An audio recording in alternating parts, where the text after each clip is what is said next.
a professional caster. Fair enough.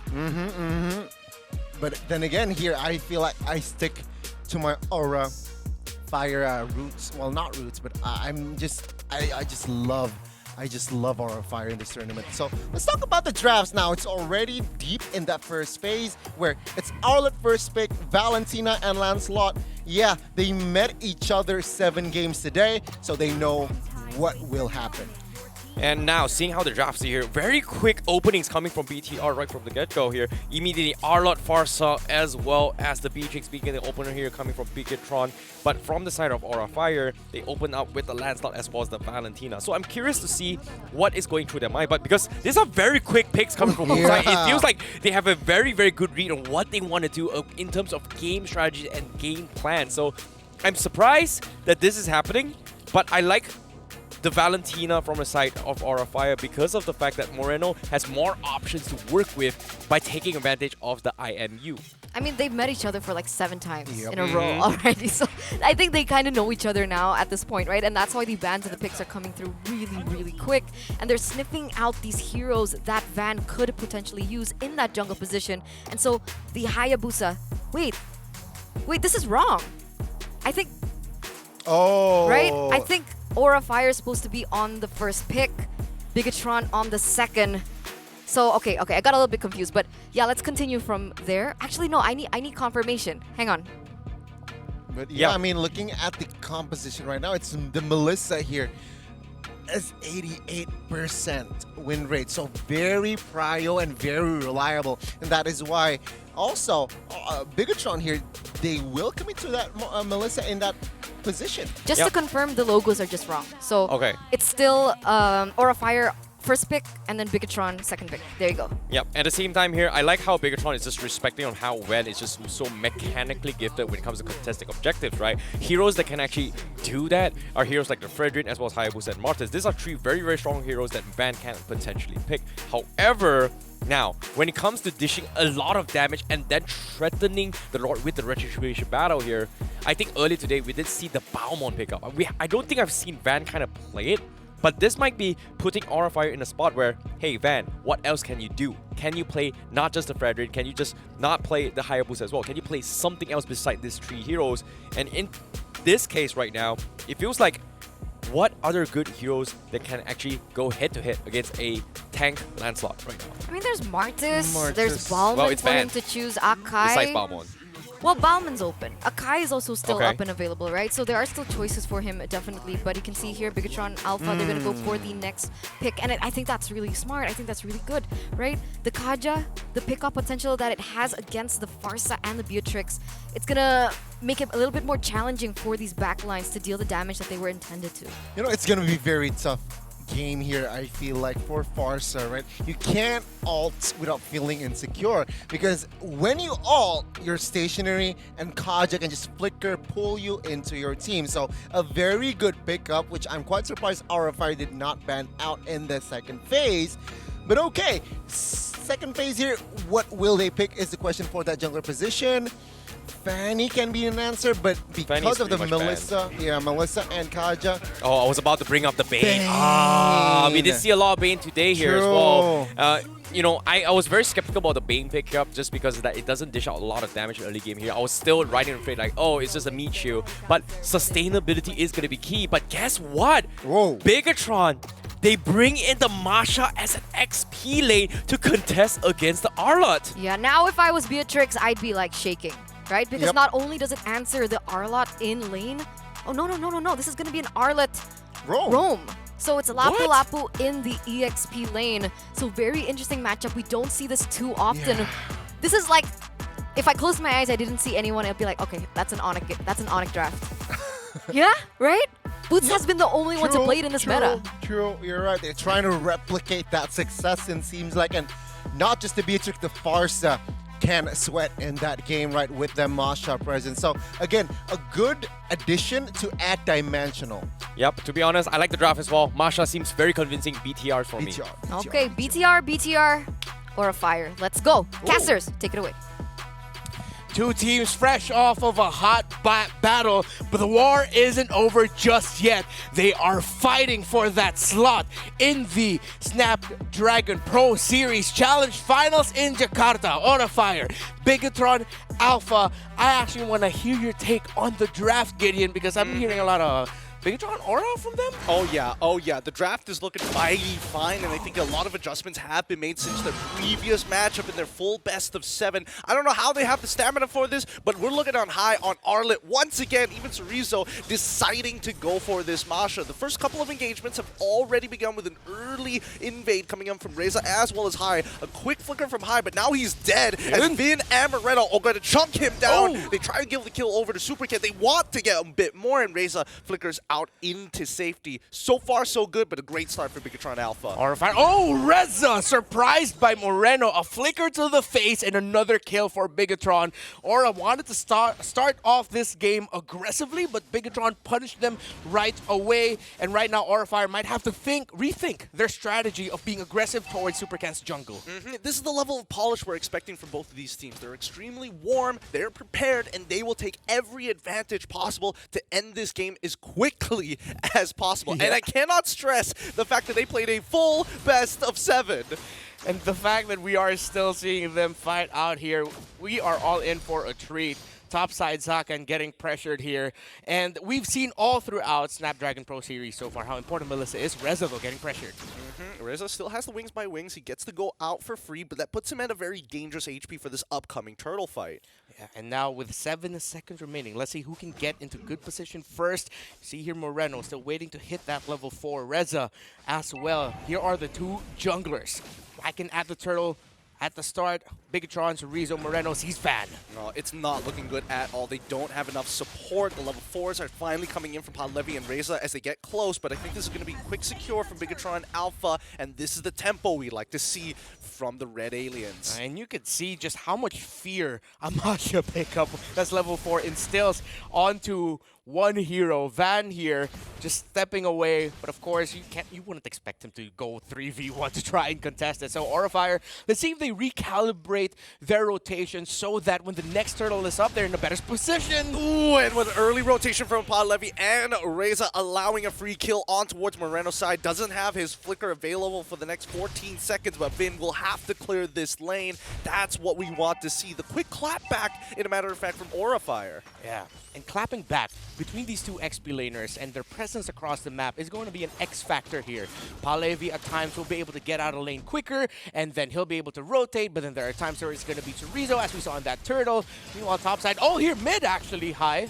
Gonna get anything there. So both teams just trading abilities in key areas, trying to get some key recalls in on the opposing side so that they have more presence in their opposing jungle as they try to get vision and try to get even more disruption. But Supercat is actually down here bottom trying to get resources there.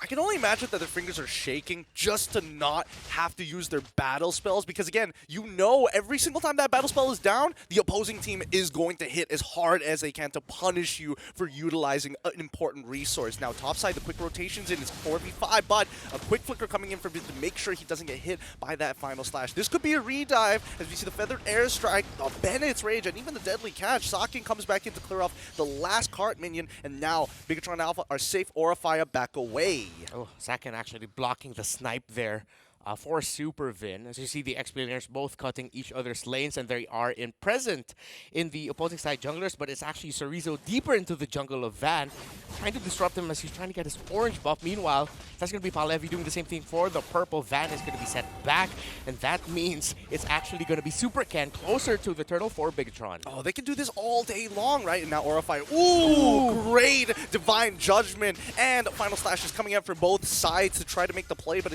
in the end, he's at least a quarter of his HP. This neutral objective doesn't look good. Oh, the stun actually goes through up there. He ends up dying regardless. Moreno sitting backwards, and now Supercan, he's finished his neutral and now starts to chase the members down one by one. High, he's got nothing left in him other than a flicker. Supercan can't even get that out of him. Oh, good thing Supercan just stepped back just a little bit, or he would have received just a little bit of damage as well from that final slash. But we're seeing here the stories of two junglers, both of them being invaded, both of them constantly getting pressured. And I think that's going to be the trade all throughout so far. Who's going to be able to get into position first? Who's getting disrupted more? So XP laners have been doing their jobs. with differing effects, but that is the trade to expect. Now, next up, though, let's look at the roamers here. You have, of course, a Arlott roaming for Aura of Fire, but the strong pick-off of the Kadita paired with Kaja, rather, paired with the Valentino, might be detrimental for the health of Aura Fire. What is that game sense coming out from Super Vin, right? The Yeah, last good read. second, lightning bombs away from the final slash. Topside rotations have been made. Palevi, he feels like he has to use his ultimate just to clear this wave. It sucks because Masha, there's just too many health bars to deal with. Yeah, and because of that, it's going to be Cerezo going to be able to get topside turret. Meanwhile, bottom side Aura, will they commit a play here? But without the minion waves, they decide to pull away. And now you see here, actually, yeah, coming from 7 games, figures are hot, but Super can. He should be able to secure this kill with the final, with the Phantom Execution. Even going to go for the invade, seeing that he's 2 levels ahead of Vaughn. This should be a free steal for him. Does he have Retribution? Yes, he does. But still, Vaughn is able to secure it. Supercan doesn't mind. He knows he doesn't have Retribution. He could technically go mid-wave and back into the purple, while bottom side tier 1 will fall. Okay, so Bigatron Alpha have been setting things up for Saken really well. The position of Moreno and Vin, they just really wanted to secure that tower. Van, again, I believe he was able to secure that. The health was actually on him after that Scale Lizard pick. And they find the Divine Judgment once again. Feathered Airstrike to follow up to look for a trade. Doesn't get anything. And so far, I feel like Aura Fire are on the back foot, but not by that much, right? That 2.5 doesn't feel as far as we would like to imagine it to be. They pull the turtle. Key ultimates down still for Aura Fire. Feathered Airstrike not there yet for Reza. Moreno doesn't have his IMU. Oh, the final slash is looking good, but nobody else is there to follow up, and Moreno finds a final slash of his own. They're going to take him out, and again, the staggering here from Bigatron Alpha. They are riding off of their previous victories' momentum. Yeah, I had to correct myself there. He actually had the IMU, committed the final slash. Big help by Levy going in.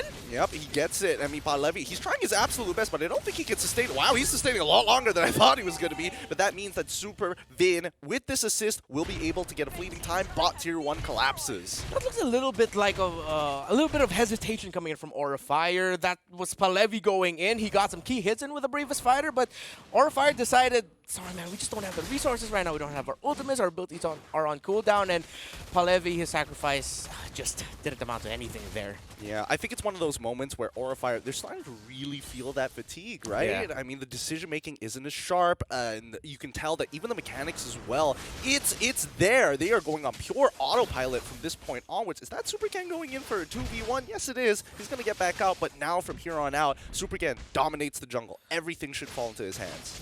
Borax Thunderbelt on him. He's still diving. No, right? He should be okay. I mean, wait a minute. A majority of the members of Aura Fire are already here. They finally find an opportunity to punish Supercan, but there's just not enough damage onto Rez's side. Cerezo opens up the map, and Moreno very close with that final slash. Doesn't have that flicker, but look at Socket. Again, tier 2. Like, the macro from Bigatron Alpha is still crisp. Yeah, and Aura Fire, it seems like they're overreacting to what Bigatron Alpha are trying to do all around the map, and they're not reacting enough to the split pushing of Saken. 6,500, almost there in his gold. Oh, he finds it after a failed attempt. Supervin now out of position, gets hit by at least the apathy. And now even the mid-tier, wow, they are holding that mid-tier 1 up strong. Aura Fire, despite it being in fatigue, their defenses, at least they know the priorities in terms of what structures are more important than others. Yeah, they've suffered already in the bottom lane. If they lose that first tier mid tower, it's not going to be good news for them. That's just going to be more pressure, even more so from Bigatron Alpha. They wouldn't hesitate going to their jungle. And now with the Lord up, both mid towers still up. But the presence of this Masha means that a marksman has to respond to this.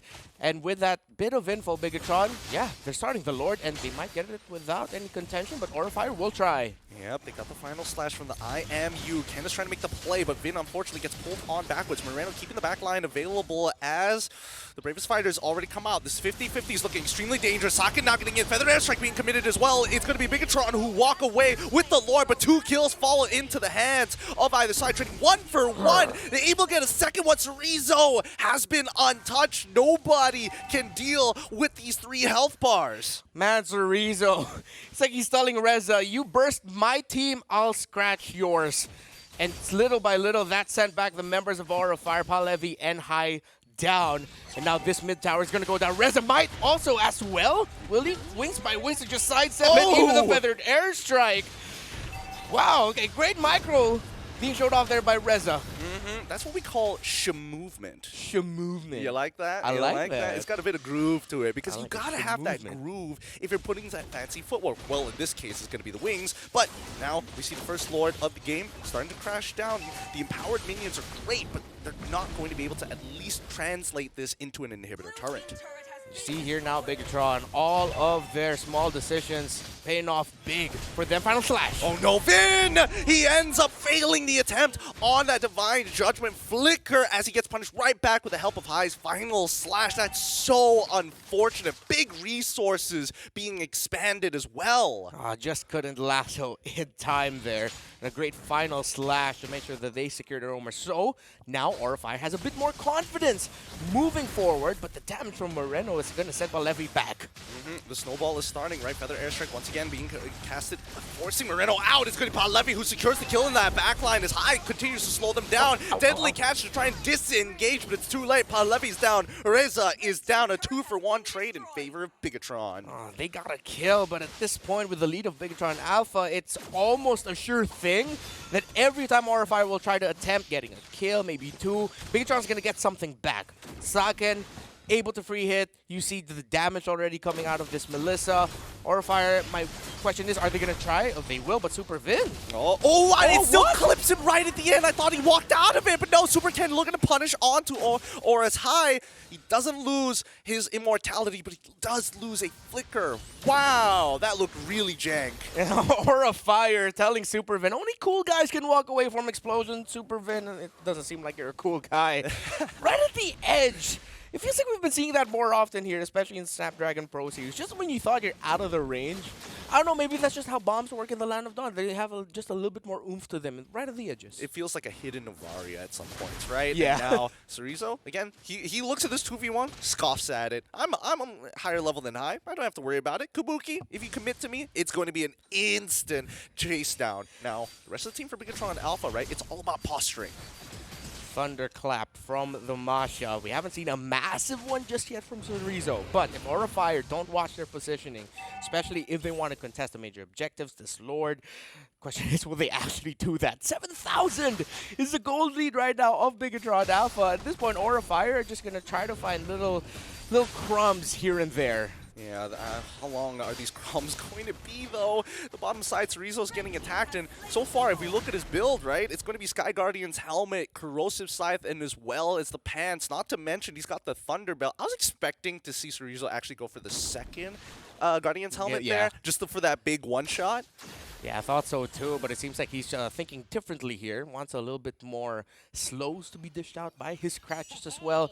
And then pair that up with a Thunderbelt basic attack 2 damage you can get after using an ability or after not attacking anything for quite some time, if I'm not mistaken. So he just knows that his job here is, okay, I'm going to scratch whoever is trying to defend my split push. And so far, Orify have had no answer for it. Yeah, I mean, this is a devastating lead, right? A 9K lead is usually a death sentence, but here we go, right? It's going to be the Siege, starting things off with Muddle. Cerezo is going to start chipping away at the mid turret, but oh man, the Siege is looking so very good with Muddles. Supercan can go in and out of the fights, not having to worry, especially knowing that the minions are spawning for the side of Aura Fire. They lose one inhibitor, they manage to protect the second one, and now the second wave begins. Despite Bigatron Alpha having such a massive lead, they're still biding their time. Look at Cerezo, look at all of Bigatron. Yep, the Divine Judgment already locking down Palevi in time. Supercan gets all right out of there. The Deadly Catch to try and disengage, but it's a little too late. They've already lost the man, and now Bigatron Alpha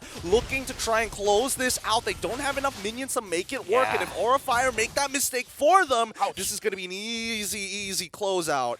Minion wave down here in the bottom lane. Top and mid on the way. Can Bigatron find an opening? Yep, they're looking for it. Cerezo gets right on top of Reza. He's still tanking it through. Last health bar. Final Slash is already out. He sees Kabuki. Final Slash as well being committed. Moreno tries his best to make the play, but now it looks like Saken has an opportunity. Deadly Catch to disengage once again. And Aura Fire, despite losing all of their inhibitors, 11K down, still buy themselves an extra minute. The strength of having Beatrix Farsa and that Bane all together means you have a good amount of wave clear to clear out those minion waves at the same time, potentially even punish Bigatron Alpha being too over-eager. So you saw Bigatron Alpha acknowledge that somewhat, even though they had 2 more minion waves crashing in, even though it looked really good for them to fight, they said, we still really gotta respect the heck out of what they bring to the table. Absolutely, and now they see Cerezo. He tries to check the tri-brush. High is going to slow him down. Even Super Ken posturing. With the information at hand, Bigatron Alpha start to take space on the top side jungle, knowing that they still have 26 more seconds until the Lord spawns. I see Palevi actually just built up his Athena shield,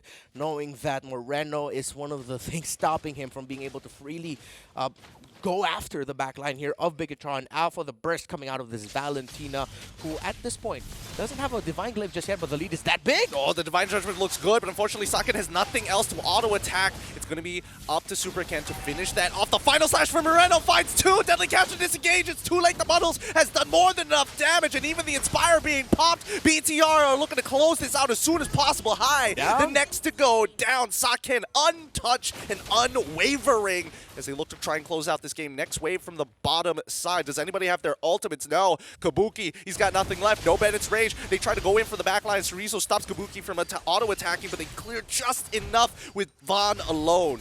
They get to clear yet again.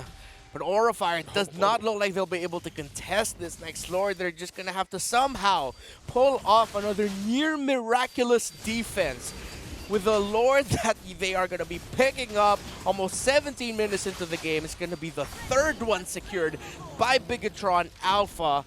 What can Aurafire do to make sure they extend this even longer? I mean, they have the damage, right? They're at 44k. Their cores, at least for their carries, will have at least 4 useful items. They better be damaged ones, right? Yeah. I don't think you can start thinking about utility at this point in time. They're just not enough resources just yet. Oh! See what I'm talking about? Look at that damage! Yeah, it's like Aurafire felt like, I feel like Gideon's talking about damage. So let's show a little bit of proof. 50% straight out of the apathy, but here comes Bigatron. Deadly Catch used early. Palevi is already charged up.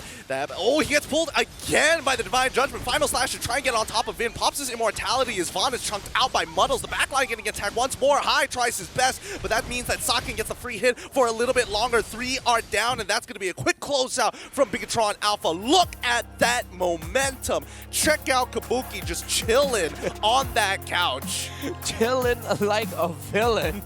And you see here Bigatron Alpha, of course, after those early trades by both teams, Bigatron was just able to find some key decisions, especially with the continued split push of a Melissa. Aurafire just had no answer to that. No, they really didn't here. You can definitely tell that the fatigue is coming in. The managers, the support system around them needs to keep them motivated, needs to keep them focused, because you can tell that there are a lot of missed moments, from both sides, right?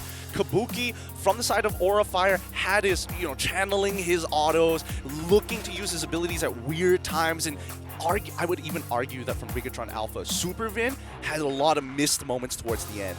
Oh yeah, we saw there. Him trying to get some Divine Judgments, but then Aurafire was like, no, you're not getting anywhere near us. Just a quick final slash to stop him from getting anywhere close. Bigatron, yeah, they won this, but they do have to watch out for those little missed moments as well, because if not,